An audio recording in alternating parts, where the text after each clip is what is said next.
I'm going to share the authentic dhaba style chicken bharta. Let us start with the recipe. Firstly, I have taken here 500 grams of chicken pieces with bones, and I'm going to boil it with some water and 1 tablespoon of garlic and 1 teaspoon of ginger paste and some salt, around about half a teaspoon of salt, and I'm going to boil it.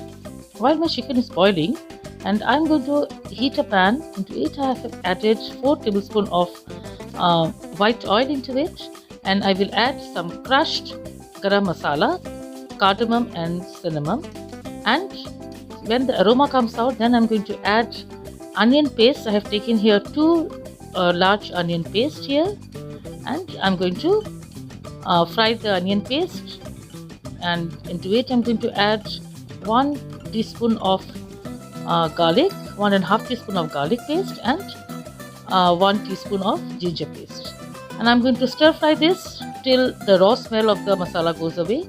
But in the meantime, my chicken has been boiled well.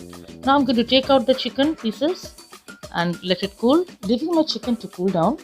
And now into the pan, I'm going to add haldi powder or turmeric powder, half a teaspoon, and red chilli powder around about 1.5 teaspoon, and Kashmiri red chilli powder 1 teaspoon. And now I'm going to stir this mixture till the oil releases from the masala. Well, my masala is been frying, and now I will my chicken has been cooled down, and I will shred the chicken pieces with the help of a fork and separate the bones from the chicken. And by the meantime, my oil has been released from the masala well, and now I will add here half a cup of tomato paste into it. You can use here tomato puree, the store-bought tomato puree. It tastes well and the color comes out well. So I have used here the tomato paste. I will add salt to taste and a little bit of sugar into it and mix it well till the raw smell of the tomato goes away. After frying it a bit and the oil releases from the sides of the masala, masala has been well fried, and now we'll add here the shredded chicken pieces which we have shredded from the bones, the chicken here, and mix it well with the masala.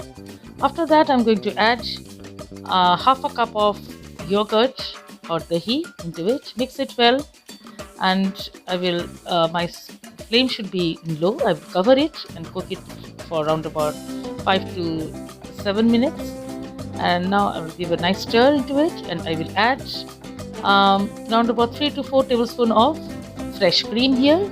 Mix it well and again cover it and cook it in slow flame for another 7 to 8 minutes. After that, I'm going to add 1 teaspoon of kasoori methi, crushed it in hands, and then cook it for another 5 minutes, and it is done. To get the smoky flavor out of the chicken like dhaba, I'm going to heat a pan at high flame, and I'm going to add here 3 tablespoons of oil, and the oil should be very hot. The smoke should come out from the oil. At that time, I'm going to add here 1 diced onion, half diced capsicum or bell pepper, and de-seeded 1 tomato, and I will add here 2 or 3 green chilies and toss it, and I will add here the cooked chicken once again into the pan, and toss it to get the smoky flavor, and I'm going to grate 1 egg and add it into the bharta. Give a nice mix and cook it on about for 2-3 minutes, and your chicken bharta is ready to serve. Garnish it with some chopped coriander leaves and boiled eggs, and serve it with naan roti paratha. Enjoy the chicken bharta dhaba style.